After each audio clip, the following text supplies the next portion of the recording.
Солнечный круг, небо вокруг, это излуна мальчишки.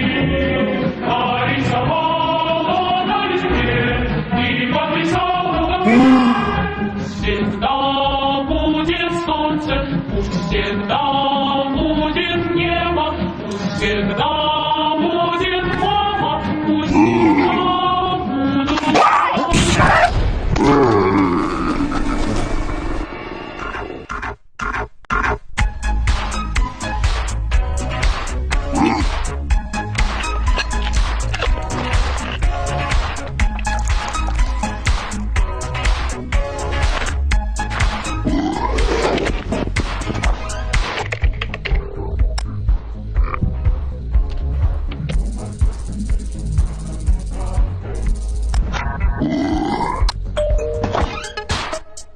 Плюс.